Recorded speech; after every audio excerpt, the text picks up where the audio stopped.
This podcast is a member of the Place to Be Nation family. Visit us at placetobenation.com, the only place to be in your pop culture world. Binge, please. Binge, please. Hello and welcome to Binge Please, Episode 6, Todd's 5-minute Game of Thrones Podblast for Season 8, Episode 3, The Long Night. Warning, there are spoilers ahead, both for this episode and for the first 7 seasons of Game of Thrones. You have been warned. There are many Game of Thrones podcasts on the internet, but this one is the shortest. Every second counts, there's not a moment to spare, so let's begin the recap. Doom has arrived at Winterfell. In the middle of the night, countless legions of the dead, led by the White Walkers, are assembled a short distance outside the walls of the castle. Within the fortress, armies, leadership, and civilians hastily shuffle into position. The Dothraki cavalry and the legions of Unsullied are lined up in formation, awaiting the word to strike. Atop their dragons, Jon Snow and Daenerys Targaryen circle the castle, waiting for the Night King on his own dragon. A lone figure on horseback approaches, slowly revealing herself to be the Red Woman, Melisandre of Asshai. She instructs Ser Jorah Mormont to have the hundreds of Dothraki raise their swords. Melisandre casts a spell, igniting their swords into flaming weapons. Still seeking justice for the death of the innocent Shireen Baratheon, Ser Davos, the Onion Knight, confronts Melisandre, only to have her tell him she won't survive the dawn. The Dothraki, led by Ser Jorah Mormont and Jon's direwolf Ghost, charge the horizon and are quickly and depressingly slaughtered. From the distance we see their flaming swords go out one by one, and a few dozen Dothraki retreat. The undead approach Winterfell's gates, and a massive melee ensues. In a seemingly endless struggle, and against insurmountable odds, the heroes of Winterfell, led by Sir Jaime Lannister and Sir Brienne of Tarth, make their stand. Samwell Tarly is rescued from certain death in battle by Edison Tullett of the Night's Watch. Dolorous Edd is then killed by a White. In the crypts below Winterfell, Tyrion Lannister drinks and waits. Above the castle, Dany and Jon scour the skies looking for the Night King. The collected armies fall back into the fortress. Melisandre goes outside the castle walls and magically lights the perimeter trench on fire, creating a stalemate. Back in the crypts, Tyrion laments his uselessness, and he and the Lady of Winterfell, Sansa Stark, talk about the days long ago when they were married. She calls him the best of all of them. While guarded by Theon Greyjoy by the Weirwood Tree, the three-eyed raven Bran Stark wargs into a group of ravens and spies on the Night King, who is commanding his army of Whites to lay down on the trench of fire and create an undead bridge, which allows the forces of the Night King to assault the walls of Winterfell.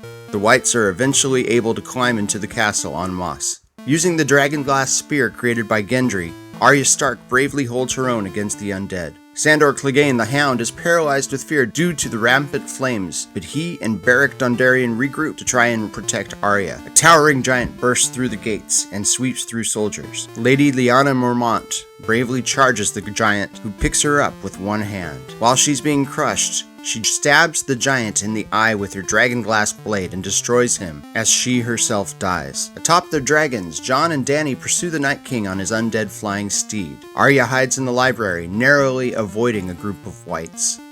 Beric and the Hound rescue Arya in the halls, but not before Beric sacrifices himself to allow Arya to get to safety. Melisandre reveals to Arya that the Lord of Light kept Beric alive to protect Arya for a greater purpose. Jon and Dany wrest the Night King from the sky.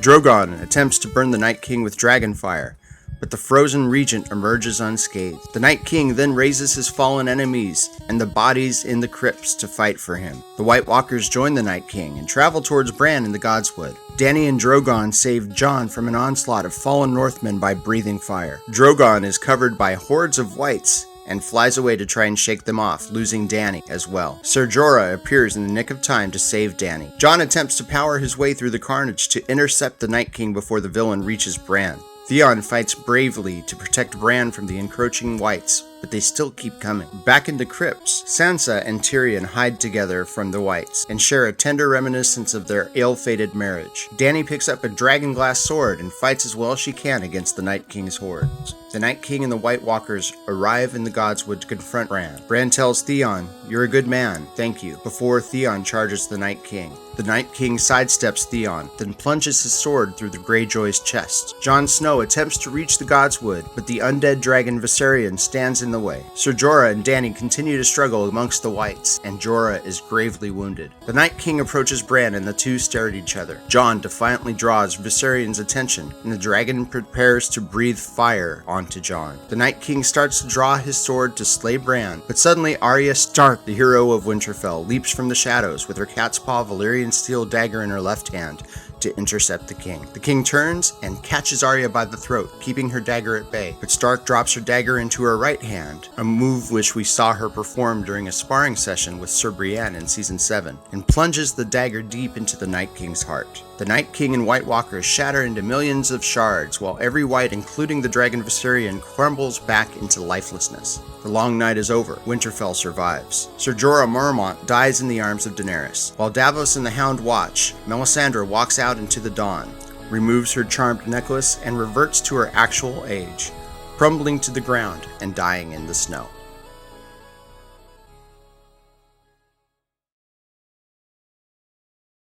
And exhale. Wow, that was something, wasn't it? The long night came, and our heroes prevailed.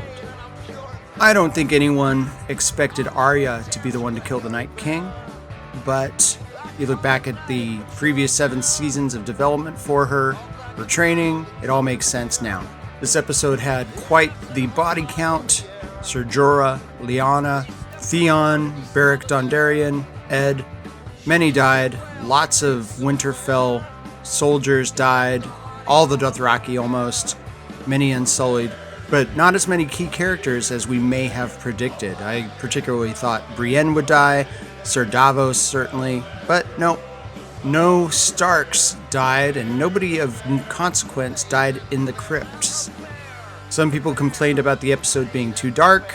Of course, it was a battle at night. What are they going to do? It was somewhat hard to track, especially the dragon stuff, but after rewatching, and I rewatched it 4 times, you really are able to follow all of the action, and it's a compelling episode. Wonderful cinematography, and epic scale, wonderful music by Ramin, just tremendous storytelling, and we're on to see what happens next time on Episode 4, entitled The Last of the Starks. So join me then. Meanwhile, check out all the great shows on Place to Be Nation Pop, your place for pop culture, movies, music, everything.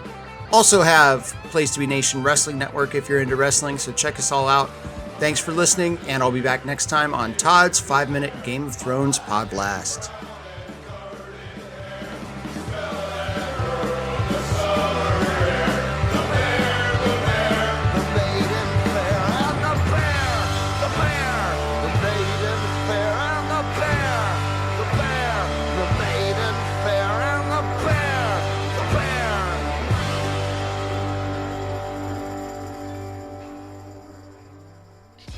Promotional consideration paid for by the following.